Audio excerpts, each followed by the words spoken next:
نہیں ہے، اور عبادت جو ہے وہ غیر عبادت سے افضل ہے، لہذا نفلی عبادت نکاح سے افضل ہو گئی، یہ دلیل ہوگی۔ اس دلیل میں بھی استدلال صحیح نہیں ہے، اس لیے کہ ایمان جو ہے وہ عبادت نہیں ہے، اور شکر جو ہے وہ عبادت نہیں ہے، تو ایمان جو ہے وہ غیر اللہ کے لیے واجب ہے بعض جگہ، آمنوا بی وبرسولی، ایمان لاؤ میرے اوپر اور میرے رسول پر، اور عبادت رسول کی حرام ہے، شرک ہے۔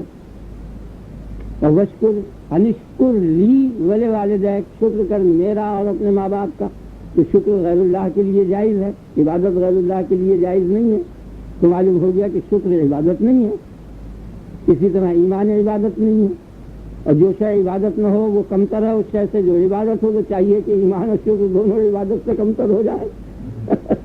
یہ میں کہہ رہا ہوں، خیال نہ وہ ہر بات میں چونکہ جو بات میرے خیال میں آئی اس کو ظاہر کر دیتے ہیں۔ 4 دلیلیں بیان کی ہیں۔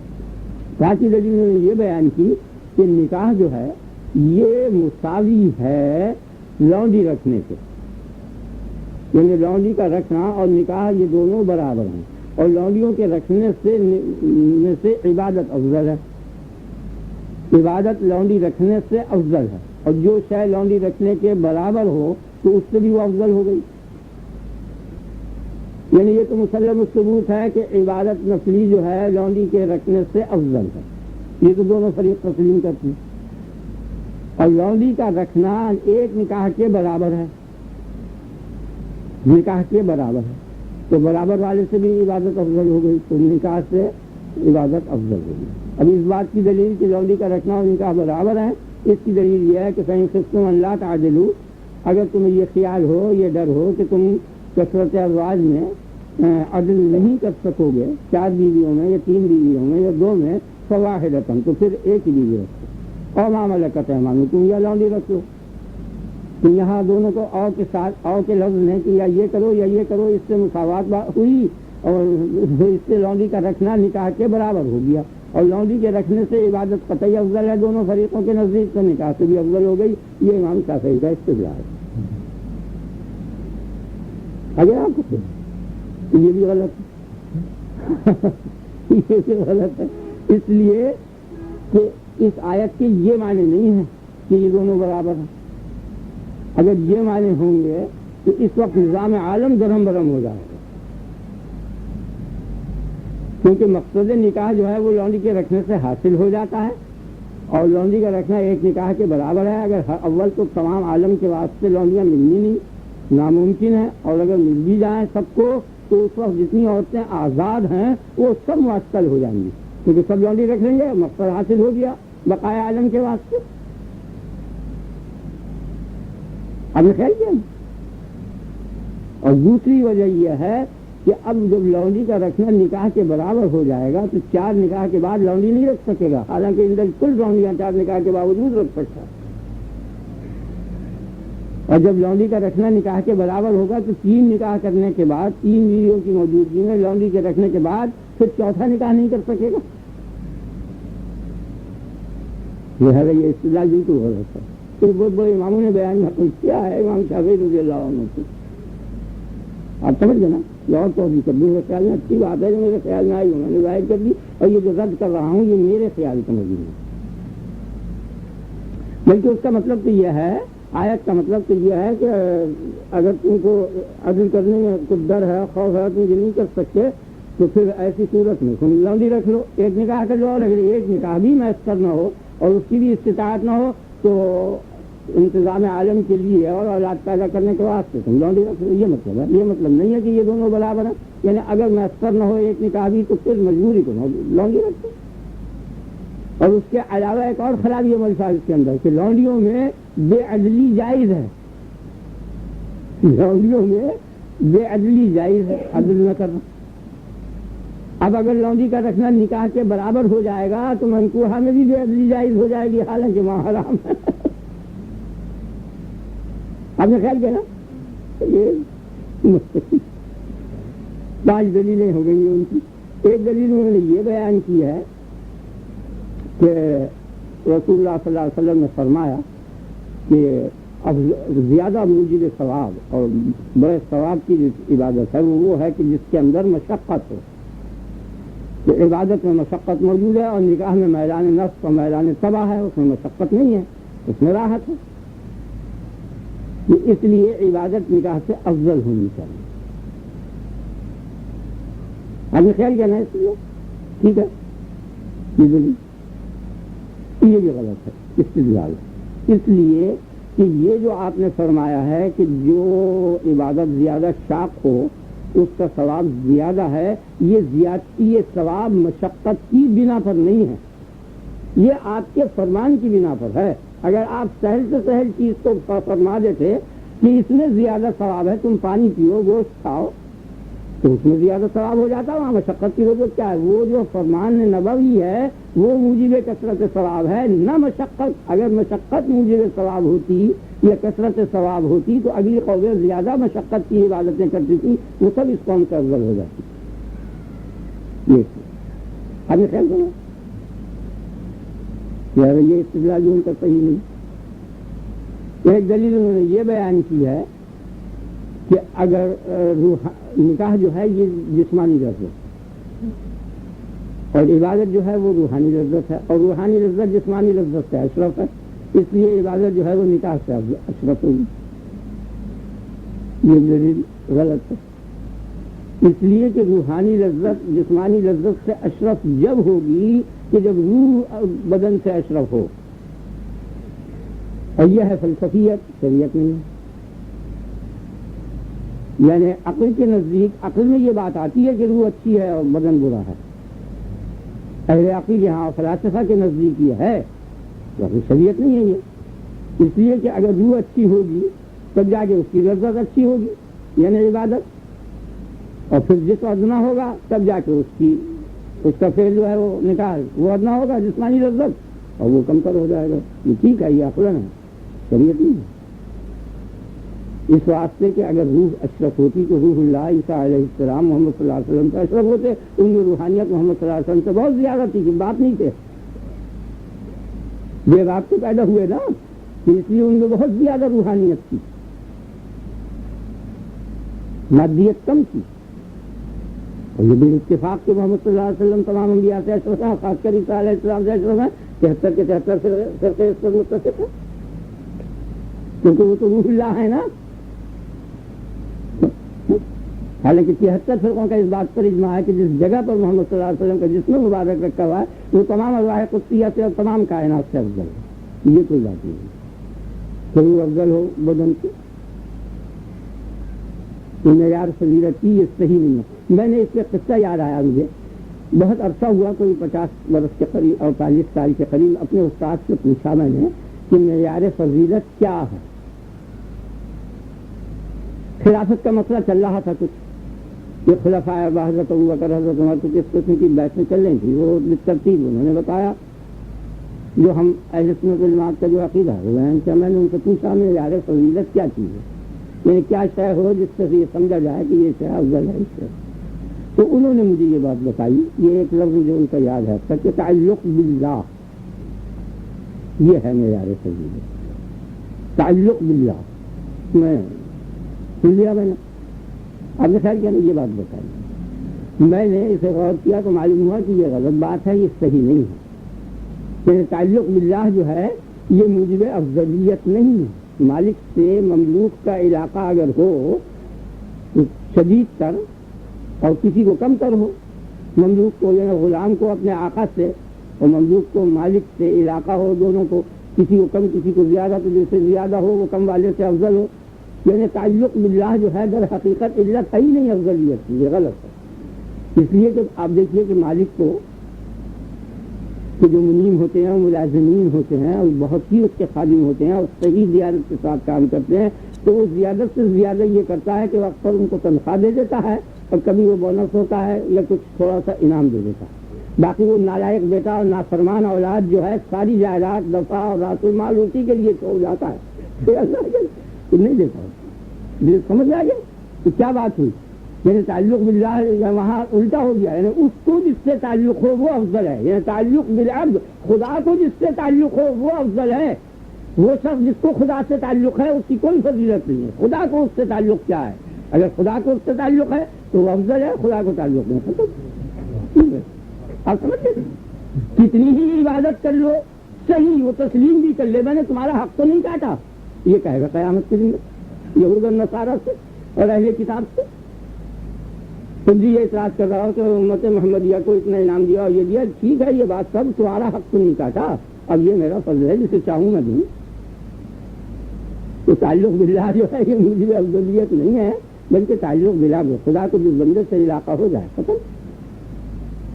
اور دوسرا ایسا بندہ ہے جسے بے شمار خدا سے تعلق ہے, ہر وقت اس کی عبادت اور اطاعت میں مصروف ہے, اور وہ نہیں دیکھتا نظر اٹھا کر بھی اس کی طرف, ختم ہوا کوئی چیز ہی نہیں. آگے نا محمد صلی اللہ علیہ وسلم سے تعلق زیادہ ہے اس لیے یہ افضل ہے, اور روحانیت ان میں زیادہ ہے. اور آدم علیہ السلام تو بغیر ماں باپ کے پیدا ہوئے, ان میں تو بہت ہی زیادہ تھی, اس لیے پیدائش سے پیدا ہوتی جنت میں گئے, وہ ان کو زمین پہ رہنے نہیں تھا. آگے نا یہاں ٹھہر نہیں سکتے تھے, اتنے لطیف تھے کہ ان کو جنت میں جانا پڑا. جب نافرمانی کی کثافت ہوئی جب جا کے نیچے آئے, یا مسئلہ ہے تو خدا بندی صحیح دوسری خدا کو جسمانی چیز سے تعلق تھا. تمام دنیا کے اندر کوئی دنیا دار ایسا نہیں ملنے کا آپ کو دنیاوی نظام کے اندر کہ جس کی اکمل ترین, آپ دیکھیے نا یہ برابر کہا جا رہا خدا پر بھروسہ, خدا پر بھروسہ کرو, یہ سب کس نے بتایا ہے؟ اللہ پر بھروسہ جس شخص نے یہ بتایا اس سے زیادہ کسی نے بھی اسباب کی طرف توجہ نہیں کی. یعنی دنیا کے نظام میں اور انتظام میں اور دنیا میں مصروف رہنے میں اتنی کسی نبی, بادشاہ, ولی, غوث, قطب نے نہیں کی. جس شخص نے یہ تعلیم دی ہے کہ خدا پر بھروسہ ہونا چاہیے, اس کے عمل کو اگر آپ دیکھیں تو اتنا عمل کیا ہے دنیا کا کہ کسی انسان نے نہیں کیا. اس کا ایک جز بیان ہوا ہمارے یہاں, دوسرا جز ہو گیا. محمد صلی اللہ علیہ وسلم سے زیادہ دنیا کے انتظام میں کسی انسان نے دخل نہیں کی جتنا انہوں نے انتظام کیا 24 گھنٹے. اب سمجھ گئے نا کہ اس کے باوجود تمام چیزوں میں مصروف تھے. ویسے آپ دیکھیے جب یہ کہا کہ تمام پالیٹکس بالکل فضل رحمت من اللہ لنت لہم, تو خدا کا بڑا فضل ہو گیا کہ تو ان سے نرمی سے پیش آیا.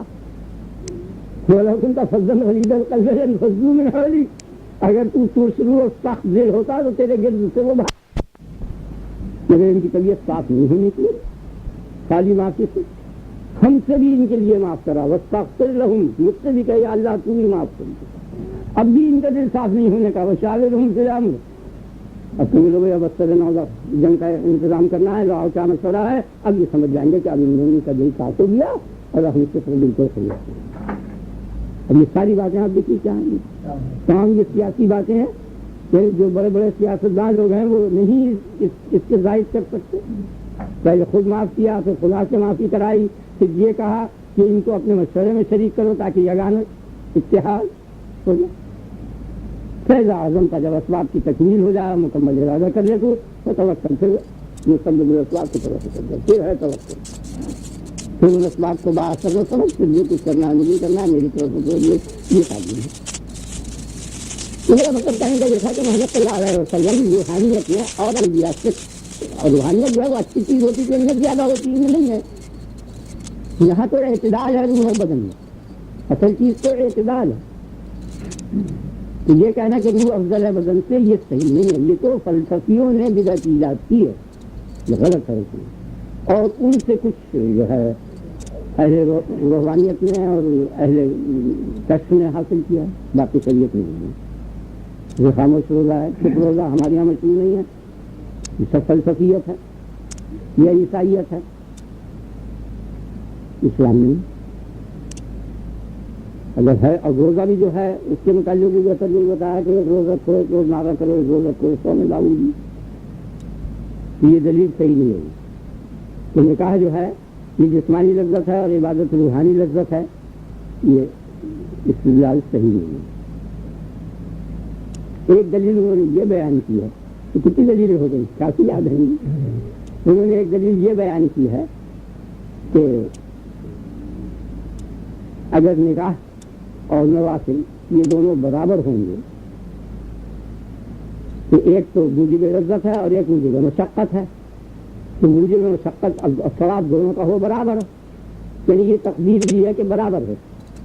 کیونکہ مخالف یہ کہہ رہا ہے افضل ہے، نکاح کو جو افضل بتا رہا ہے اس کا ثواب افضل ہوا.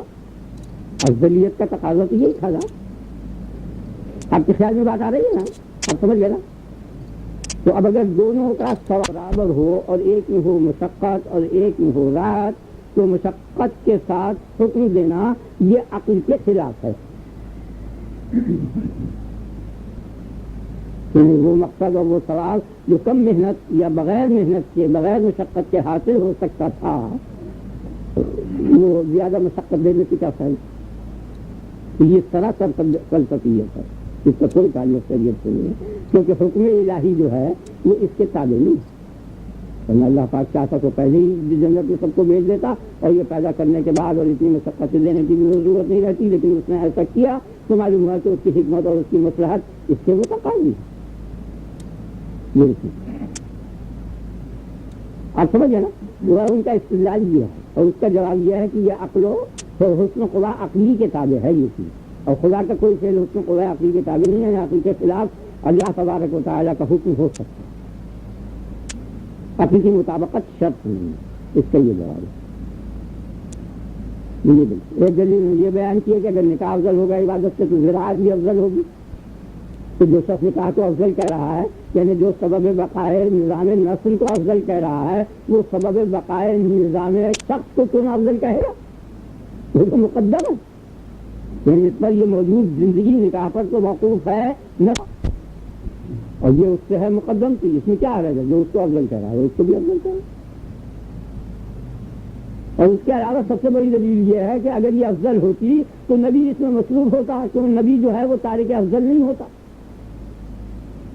یہ جو معصیت کا مسئلہ آئے گا ون قریب آنے والا ہے کہ انبیاء سے معصیت ہوتی ہے یا نہیں ہوتی، تو ہمارے ہاں کے تمام علماء نے جب دیکھا جگہ جگہ قرآن میں اور حدیث میں ایسی باتیں ہیں جن سے معصیت انبیاء کی ثابت ہوتی ہے، تو انہوں نے اس کا نام رکھ دیا ترک اولا. جب نبی تارک اولا ہو گیا تو مسیح اور عام آدمی کی گنتی ہے تو اصول ہی غلط. آپ سمجھ گئے نا؟ کہ اگر وہ اشرف ہوتی وہ چیز تو نبی قطعی اس میں مصروف ہوتا اور زیادہ رکھ لیتا. یہ 8-9 دلیلیں ہو گئی ایران ساتھی سب غلط ہیں. تو میں نے آپ کے سامنے بیان کر دیا، اس میں کوئی گنجائش نہیں ہے. آپ کہیں تو میں اور مزید تشریح کروں، فی الحال صحیح نہیں ہے. میرا مطلب بیان کرنے کا یہ تھا کہ وہ جو غور کی لائن ہے اس کے اندر لغزش ہوئی ہے، اور وہ بنیادی چیزوں پر کہ حسن قوا عقلی ہو اور یہ سب عقلی کے پیش ہوئے. یہ امام شافعی کے دلائل تھے. اب امام اعظم امام ابو حنیفہ رضی اللہ عنہ نے یہ فرمایا کہ نکاح افضل ہے عبادت سے، اس لیے کہ نکاح میں دفع مضرت ہے. اگر نکاح نہیں کرے گا تو زنا میں مبتلا ہوگا جو موجب عذاب و عقاب، اور عبادت کرے گا نفلی تو اس سے ثواب حاصل ہوگا. تو عبادت میں جلب منفعت ہے اور نکاح میں دفع مضرت ہے، اور دفع مضرت جو ہے جلب منفعت سے افضل ہے. یہ انہوں نے دلیل بیان حنیفہ کا عقلی ہے بالکل، کسی مجتہد کیا بھی نہیں ہے یہ بات جو ان کا تو سراپا عقلیت ہے. تو اس لیے انہوں نے دلیل یہ عقلی بیان کی ہے. یہ دلیل بیان فرمائی ہے کہ نکاح جو ہے اس کے اندر دفع مضرت ہے، اور عبادت جو ہے اس کے اندر جلب منفعت ہے. اس میں منفعت کا حاصل کرنا ہے، اس میں مضرت کا دور کرنا، اور مضرت کا دور کرنا افضل ہے منفعت کے حاصل کرنا. یہ دلیل کی تقریر یہ ہے امام ابو حنیفہ کی. چل جائے گا نا؟ اس نام سے آپ نے گھبرائیے گا. میں بھی گھبرا رہا تھا لیکن چیزیں ذکر آ گیا. آپ سمجھے؟ اس لیے کہ غلطی جو ہے وہ امامت کے منافی نہیں ہے، نبوت کے منافی ہے. اس اصول کو یاد رکھیں. یہ عجیب چیز ہے، کچھ مشکلیں حل ہو جاتی ہیں. آپ نے خیال کیا نا؟ بس جس سے غلطی نہ ہو اسی کا نام نبی ہے، باقی سب سے غلطی ہوگی. امام ہو، مجتہد ہو، کوئی ہو، سب سے غلطی ہوگی. نبی سے غلطی نہیں ہوگی. یہ مطلب نہیں ہے کہ نبی سے غلطی نہیں ہوتی ہے، نہ غلطی ہو سکتی ہے، وہ کرتا نہیں، یہ نہیں ہو تو جو کہہ دے وہی کہیے، ختم، وہاں غلطی اور حق کا سوال ہی نہیں ہے. آئے نا آپ کے سامنے، نبی جو ہے وہ کبھی حق کا تابع نہیں ہوتا. یہ شہرت ہو گئی عام کہ نبی حق بات کہتا ہے، سچ کہتا ہے، یہ غلط ہے. بلکہ حق اور صدق نبی کا تابع ہوتا ہے، جو وہ کہہ دے وہی حق بن گیا، ختم. کوئی پہلے سے حق موجود نہیں ہوتا کہ جس حق کے تابع ہو، جیسے ہم تابع ہوتے ہیں حق کے، اس طرح نبی تابع نہیں ہوتا. اسے جو زبان سے کہہ دے وہی ٹھیک ہے، کسی کہیے اسے کہہ دیا مردہ زندہ ہے، ٹھیک ہے، حق ہے. اب نا میرا کنکری مارو، عبادت ہے. نہیں آیا اس کے فرمانے سے پہلے وہ کیا تھا؟ اللہ وہ فیل تھا، وہ مجنونانہ فیل تھا، لیکن اس نے کہہ دیا نہیں یہ عبادت.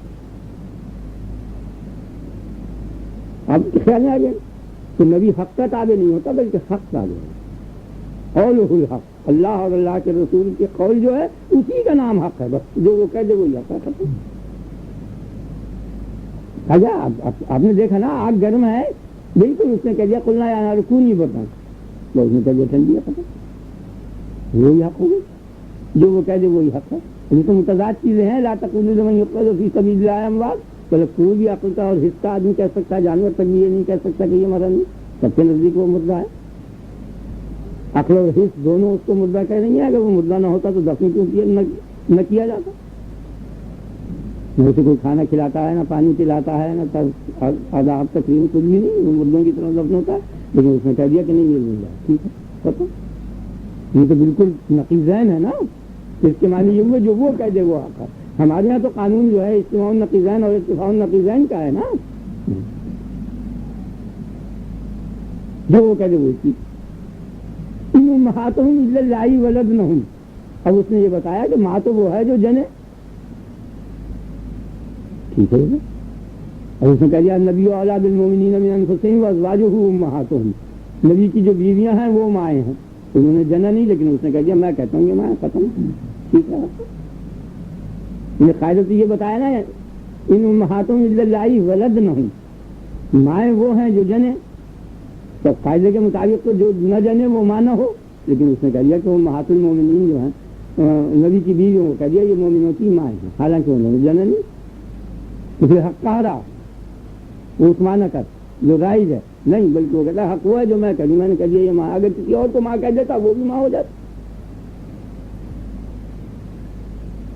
ہے. اب امام ابو حنیفہ کی یہ جو دلیل میں نے بیان آپ کے سامنے کی ہے یہ غلط ہے، صحیح نہیں. اس لیے کہ اگر جلب منفعت سے دفع مضرت افضل ہوگی تو درد ذہ جو ہے اس کے اندر اتنی سخت تکلیف ہوتی ہے کہ اس کا کوئی اندازہ نہیں کیا جا سکتا. بعض اوقات وہ موجب ہلاکت ہوتا. ٹھیک ہے. تو درد ذہ کی تکلیف سے بچنا یہ افضل ہو جائے گا جلب منفعت اور جلب مباشرت سے، کیونکہ اس میں لذت ہے. خیال آ جائے.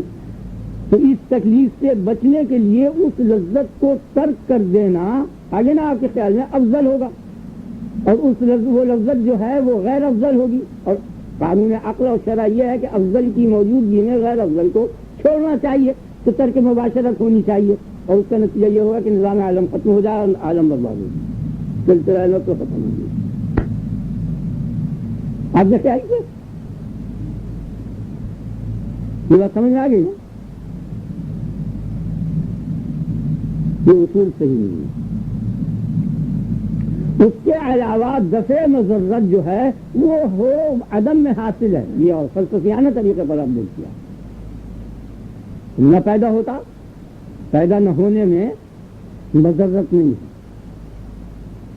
تو اگر مضرت سے بچنا ہی مقصود ہو تو پیدائش جو ہے وہ بیکار ہو جائے گی، کیونکہ وہ مقصد تو حاصل ہو گیا. جو پیدا نہیں ہوا نہ اسے دنیا کی تکلیف ہوگی نہ عذاب ہوگا، آخرت میں بھی عذاب نہیں ہوگا، اور یہاں بھی تکلیف نہیں ہونے کی. تو بہتر ہوا نا پیدا نہ ہونا بہتر ہو گیا.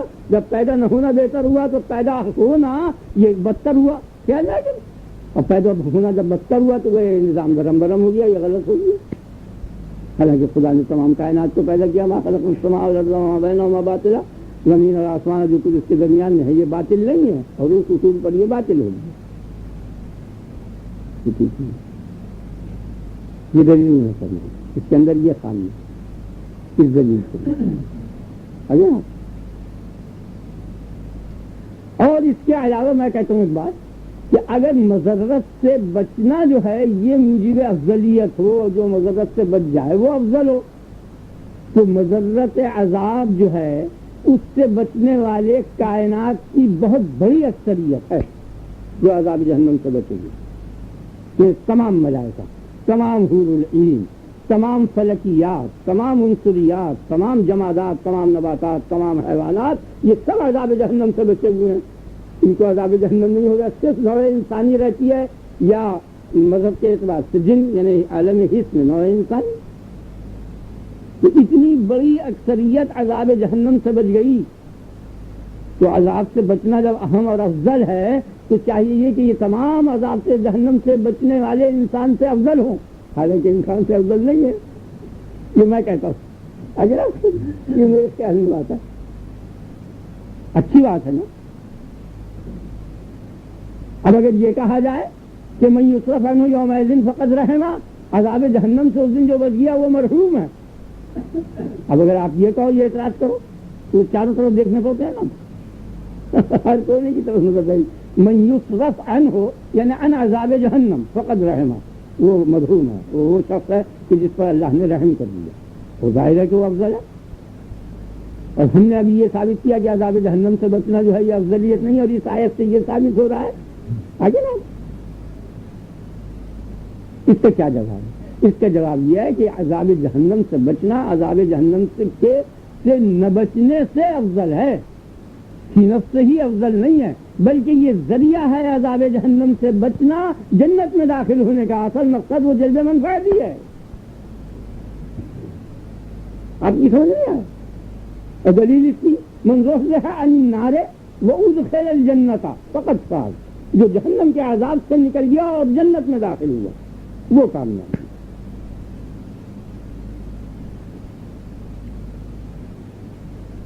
چلنا جو ہے حاصل یہ ہے. اب یہاں ایک اصولی چیز ہے عقلی، اسے غور کرنا ہے کہ یہ در حقیقت ذریعہ ہے،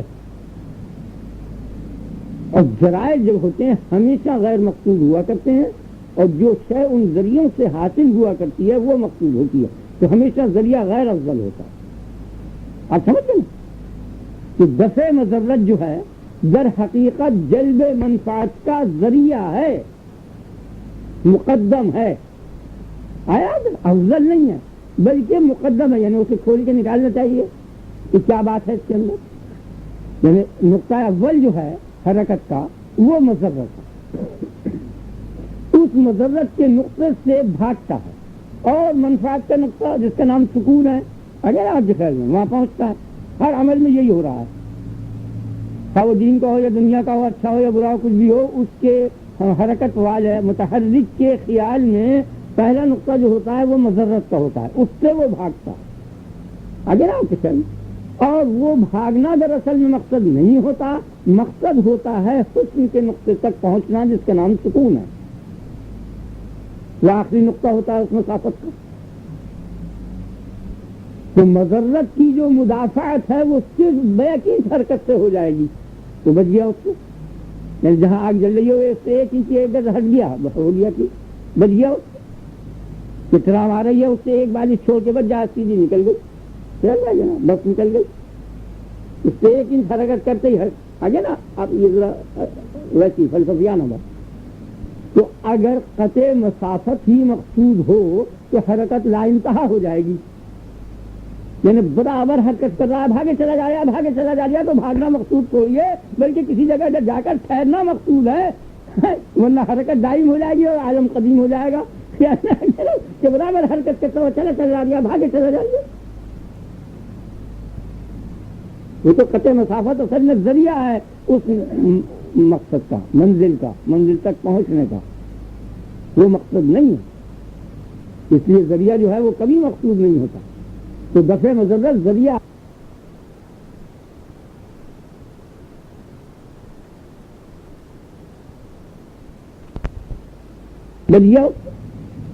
اتنا آ رہی ہے اس سے ایک بالش چھوڑ کے بس جہاز سیدھی نکل گئی، چل جائے گا نا، بس نکل گئی.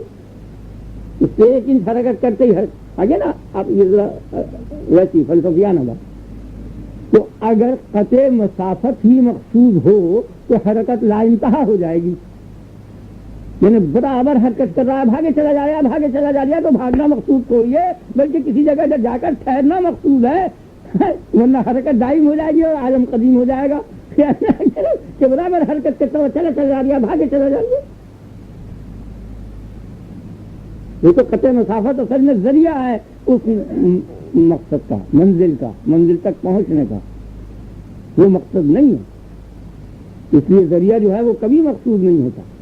تو دفع مضرت ذریعہ ہے جلب منفعت کا، وہ کیسے افضل ہوگا، مقصود ہوگا؟ اسی کی بنا پر، اسی کی وجہ سے، اسی کے ذریعے تو وہ شے حاصل ہوگی۔ اب اگر آپ یہ کہیں کہ اللہ پاک، اللہ تبارک و تعالیٰ ذریعہ ہے تمام کائنات کا، تو چاہیے کہ تمام کائنات سے افضل رہو۔ بہت عجیب عجیب باتیں نکلتی چلی آئیں گی، یعنی اللہ پاک کی ذات جو ہے تمام کائنات کی ذاتوں کا ذریعہ ہے، اور ثابت یہ ہوا کہ ذریعہ جو ہے اور مقدم جو ہے وہ کمتر ہے، ذی مقدم سے، تو اللہ پاک جو ہے وہ کائنات سے کمتر ہو اور کائنات اس سے افضل ہو جائے۔ تو غور کرنے کے وقت تمام چیزوں کو سامنے رکھا جاتا ہے، وہی عجیب بات ہے۔ یہاں فلسفہ ختم ہے، یہاں عقل کی کوئی مجال نہیں ہے، یہ اصول وہ صحیح ہے اور اس اصول پر نہیں ٹھہرتا یہ۔ اگر آپ کچھ اگر وہ اصول حق ہے تو اس اصول کی حقانیت پر خدا سے کائنات افضل ہو جائے گی، قطعی۔ اور یہ بالکل وہ فلسفیانہ سی باتیں ہیں، وہ سلسلہ ختم ہو گیا غور کا یہاں آنے کے بعد۔ اس کا کیا حل ہے؟ اس کا حل یہ ہے کہ وہ مقدم ہے اور کائنات مؤخر ہے۔ یہاں گفتگو ہو رہی ہے اور بحث ہو رہی ہے اس ذریعے میں اور اس مقدم میں کہ جو مقدم مؤخر کے مقابلے میں، تو مؤخر جو ہے وہ اچھا ہے، وہ مقصود ہے، اور مقدم جو ہے وہ ذریعہ ہے۔ جیسے جو مقدم ہے کل پر، مرکب سے مقدم ہے نا مفردات، تو مفردات ذرائع ترکیب ہیں مرکب کی، اور ذریعہ ہیں، مقصود مرکب ہے۔ اب جو بھی معجونات بناتے ہیں تو اس میں کالی مرچ اور شہد وغیرہ فلاں اجزاء وہ مقصود تھوڑی ہوتے ہیں، وہ ذرائع ہوتے ہیں جوارح کے۔ آپ نے خیال کیا تھا وہ مقصود نہیں ہوتے، تو مقصد ترکیب جو ہے وہ مرکب ہے، وہ ذریعہ، اجزاء اور افراد اور مفردات تمام مرکبات سے مقدم ہے۔ کہ جہاں مقدم ذریعہ ہے مؤخر کا، اور مؤخر جو ہے اس مقدم کے مقابل میں ہے۔ آپ سمجھ نا مقابلے کا، مقابلے کے معنی یہ ہے کہ جو مقدم ہے وہ مؤخر نہیں ہونے کا، اور جو مؤخر ہے وہ مقدم نہیں ہونے کا، جو مرکب ہے وہ مفرد نہیں ہونے کا، اور جو مفرد ہے وہ مرکب نہیں ہونے کا۔ اس جگہ یہ بحث ہے کہ وہاں ذریعہ مقدم ہوگا، وہاں ذریعہ جو ہے غیر مقصود ہوگا، اور یہ ذریعہ جو ہے وہ مقصود ہوگا۔ اور یہاں کیا ہے؟ یہاں یہ صورت نہیں ہے، بلکہ وہی اول ہے وہی آخر ہے، جو کہ تو وہ اول ہے وہ مقدم ہے، جو کہ تو آخر ہے وہ الاول ہے وہ الآخر۔ تو وہ مقصود باللفظ بھی ہے، مقصود بالذات بھی ہے، ہر حیثیت سے وہی مقصود ہے۔ یہ حل ہے، آپ سمجھ گئے نا؟ یہ بات میرے خیال میں اللہ پاک نے ڈالی، سمجھ آ گیا نا کہ یہ اس مقدم و مؤخر میں ہے کہ جہاں ایک دوسرے کے تضاد ہیں۔ اور یہاں کیا صورت ہے؟ یہاں یہ صورت ہے هو الاول والآخر وهو المقدم والمؤخر، وہی چیز ہے، وہی شے جو کہ تو مقدم ہے اس حیثیت سے وہ ذریعہ ہے، وہی شے جو کہ تو مؤخر ہے اس حیثیت سے وہ مقصود بالذات ہے، اور اس حیثیت سے پہلی حیثیت سے وہ مقصود باللفظ ہے، ذریعہ ہے کائنات۔ سمجھ میں آ گیا؟ یعنی حدوث کا وہ ذریعہ اور جو کمال حدوث ہے اس کا وہ مقصد۔ بڑی اچھی بات ہے یہ، آپ نے خیال کیا نا زندگی۔ اور وہ عذاب سے بچنے کی میں نے آپ کو وہ دلیل بتائی دی کہ اگر وہ ہوتا تو تمام حور العین اور ملائکہ وغیرہ یہ سب ہو جاتے افضل۔ اگر یہ کہا جائے کہ تمام معتزلہ اور تمام حکماء اور بعض ائمہ اہل سنت ملائکہ کو افضل کہتے ہیں تو یہ ان کی بھول ہے، غلط ہے۔ اس لیے کہ اگر وہ مقصود بالذات ہوتے اور مقصد صنعت ملائکہ ہوتی تو ملائکہ حاصل ہونے کے بعد کام ختم ہو جاتا، لیکن کام برابر جاری رہا۔ فلکیات اور انسلیات اور پھر نباتات اور جمادات، انسان پہ آن کے کام ختم ہوا۔ یعنی جس شے کا آپ کو بنانا آپ معجون بن گئی، معجون بننے کے بعد وہ کام ختم ہو گیا۔ اگر معجون کو کسی اور چیز میں ملانا ہے تو پھر آپ کام کریں گے اس میں، نہیں تو وہاں ختم ہو گیا۔ تو اگر کائنات کا مقصد تخلیق عالم صرف اگر ملائکہ ہوتے تو ملائکہ کے پیدا کرنے کے بعد مقصود تخلیق کا حاصل ہو جاتا اور آگے کو سلسلہ تخلیق بند ہو جاتا، لیکن یہ نہیں ہوا۔ یہ وہی عظیم شان دلیل ہے جو میں نے بیان کیا، مجھ سے پہلے کسی نے نہیں بیان کیا، اس لیے وہ بھول ہے، ملائکہ افضل نہیں ہے۔ ناس کفین لوح و قلم، کیونکہ یہ سب مقدم ہے نا انسان سے، تمام افلاک، تمام زمین، تمام کائنات انسان سے مقدم ہے۔ آگے نا آتے ہیں کہ انسان سے جتنی چیزیں تخلیق میں مقدم ہیں اور وہ سب اس کے وجود میں دخیل ہو رہی ہیں، وہ سب اس سے کم تر ہیں۔ انسان سب سے افضل ہے، انسان کسی کے وجود میں دخیل نہیں ہو رہا، نہ دیوار کا روغہ بنتا ہے، نہ زمین کا پیوند ہوتا ہے، کچھ بھی نہیں ہوتا، نہ کسی جانور کی غذا ہے، کچھ بھی نہیں۔ خیال آ گیا نا، یہ صرف خالق کائنات کے لیے ہے، کل کائنات اس کے لیے، اس لیے مقصود کائنات یہی ہے۔ یہ بڑی اچھی دلیل ہے ملائکہ کے افضل نہ ہونے کی انسان کی۔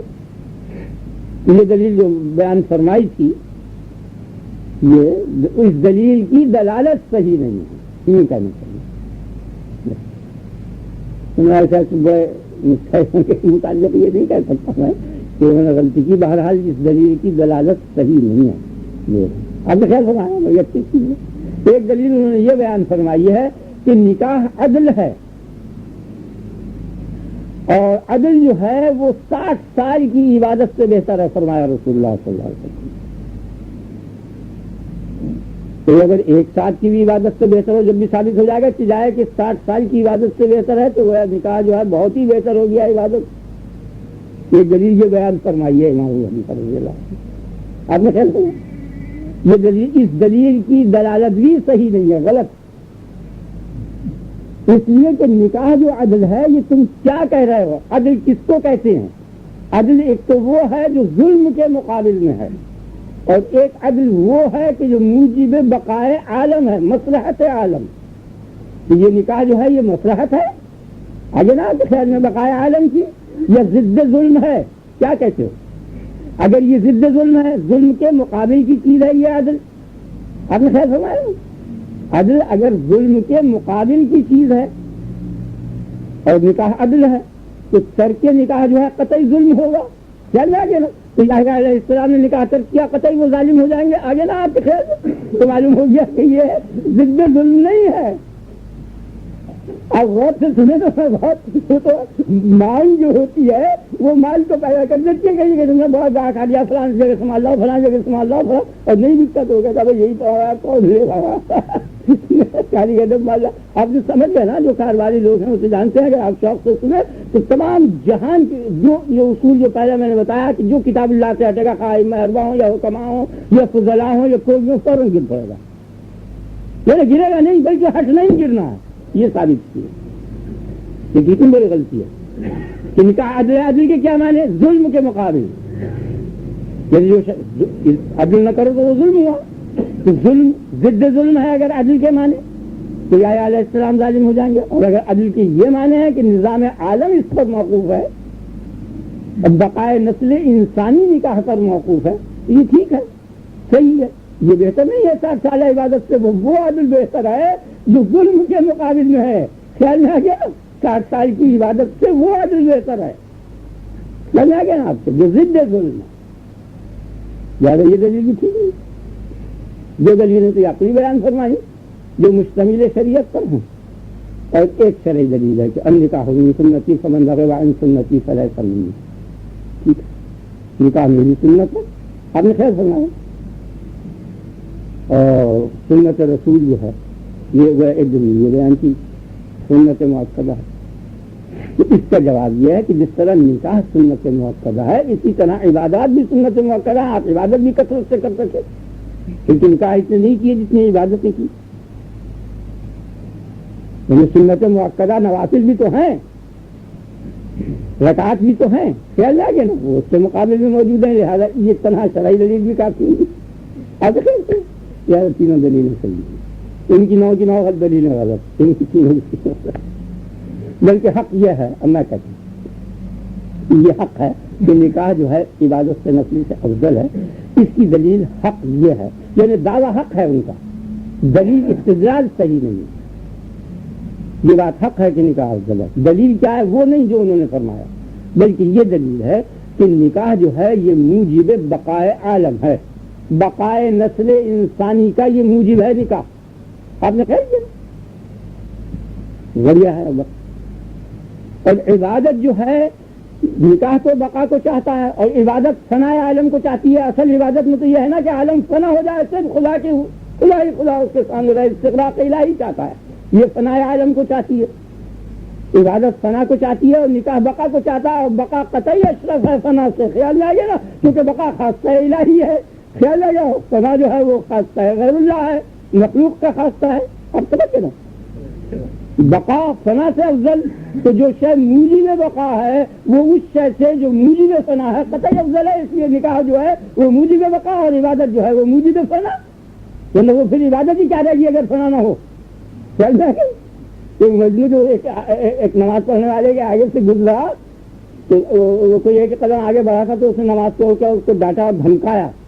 کہا بہت زیادہ نالائق ہے، یہ ہے وہ ہے کہ تو نماز کے آگے سے چلا گیا. اس نے معذرت کی، معذرت کر کے اور کہا کہ تمہیں پتہ نہیں میں اس وقت لیلا کے خیال میں تھا، مجھے تو نظر نہیں آیا، اس لیے میں نماز کے آگے سے گزر گیا. پھر ایک قدم پھر کے پھر لوٹا اور لوٹ کے کہا اس سے کہ اچھا ایک بات یہ تو مجھے بتا کہ میں تو لیلا کے تصور میں تجھے نظر نہیں آیا، تو مجھے نظر نہیں آیا، تو خدا کے تصور میں کیسے کھڑا ہوا تھا کہ تجھ کو میں نظر آ گیا.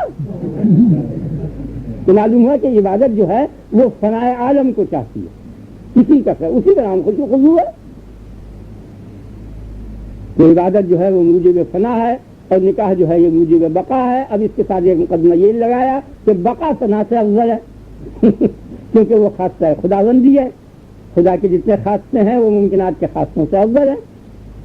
اس لیے موجب خواص الہی جو ہے موجب بقا جو ہے وہ موجب فنا سے افضل ہو گیا، یعنی نکاح عبادت سے افضل ہو گیا. یہ دلیل میں نہیں ہے.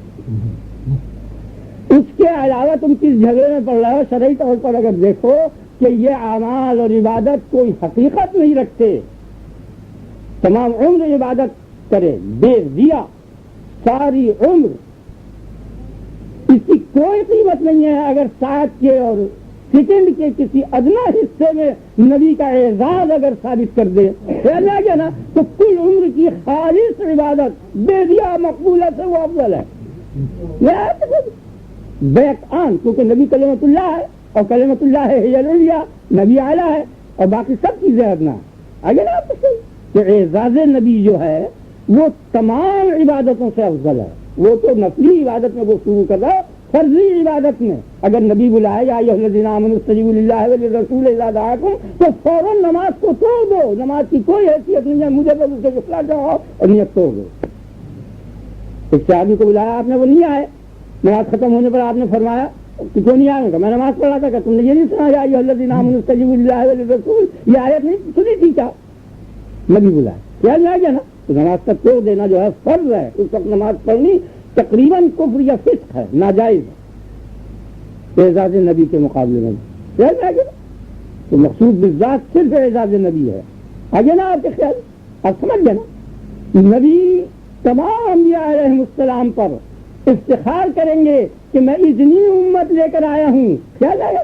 اور یہ کثرت اولاد جو ہے یہ ذریعہ بنے گی نبی کے اعزاز کا. تو نکاح جو ہے یہ موجب اعزاز نبی ہے. کہنا گیا اب وہ ذاتی طور پر ثواب کا موجب ہے، جو چند رکعتیں پڑھو گے تم کو قصور مل جائے گا. وہ کوئی اس نے اس کا پلٹا، یہاں نبی کی عزت ہوگی تو نبی کے اعزاز سے کل عبادتیں جو ہے کم تر ہیں. کیا جائے گا؟ اس لیے نکاح افضل ہے. اور اس کو یہ کہنا مجھے ثواب نہیں ہے، غلط. وہ تو نبی جب کہہ دے نکاح کرو، اس کہنے کے بعد وہ جو ہے وہ تمام عبادت سے افضل ہے. وہ تو نبی کے حکم کی اطاعت ہے. نکاح کوئی چیز نہیں، نماز کوئی چیز نہیں. نبی نے کہا نماز کوئی حیثیت سے نماز رکھتی ہے. کیا جائے؟ نبی یہ کہ کھاؤ، نماز نہ پڑھو تو اس وقت کھانا افضل ہے نماز سے. شکلوں نہیں نہ میں کہیں عقل میں آتا ہے کہ بے گناہ جانور کو ذبح کرو اور ذبح کر کے اسے پکاؤ اور پکا کے خود کھاؤ اور بڑا ثواب پاؤ. نہیں آتا، کبھی عقل میں نہیں آتا.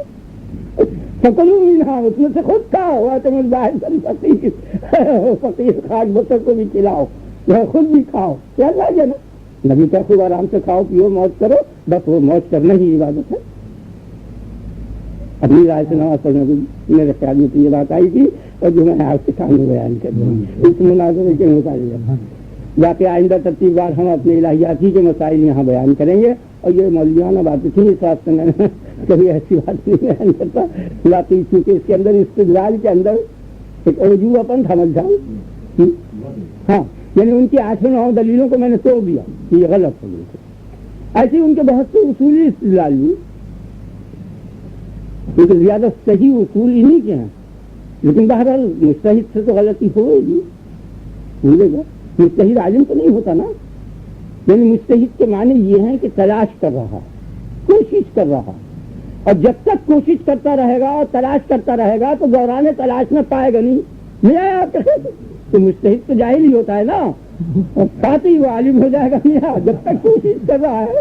آپ کسی شے کی کوشش کیے جائیے، چلے جائیے تو پہنچ نہیں، چلتے میں پہنچنا نہیں، دونوں ضدیں ہیں نا، تو مجتہد ہے، اس کے معنی یہ ہے کہ وہ عالم نہیں ہے، خیال میں آئے نا، تو اس لیے لفظ ہو سکتی ہے، تو عالم سے نہیں ہونے کی جو پا گیا، عالم کون ہے؟ اصحاب رسول اللہ صلی اللہ علیہ وسلم، وہ سب عالم ہے، خیال میں آ گیا نا، اور یہ جو ہے یہ ان کی طرف جا رہے ہیں، کوشش کر رہے ہیں، سیدھے رستے پر پہنچ گیا وہاں تک تو ان کو علم مل جائے گا، نہیں پہنچیں گے تو ہماری سے جیسے غلطیاں ہوتی ہیں ویسے علم سے بھی ہوں گی، خیال میں آ گیا نا، اور اس بات سے نہ گھبرانا کہ وہ کہتے مجتہدوں کی غلطی ہوئی ہے، یہ تو غور میں جو آ جائے گا وہ آ جائے، تو میرے خیال سے مضمون بہت کافی ہو گیا، آپ پیچھے آئے، بہت بڑا مضمون تھا اور اچھا مضمون تھا، اگر کوئی قدیم نہیں تھا یہاں، بس اب آگے سے وہ الہیات کے مسائل کریں گے۔ اب آپ اپنے رب کی بڑائی بیان کر لیں، اللہ اکبر کبیرہ والحمد للہ کثیرہ وسبحان اللہ بکرۃ واصیلا، اللہ اکبر لا الہ الا اللہ واللہ اکبر وللہ الحمد،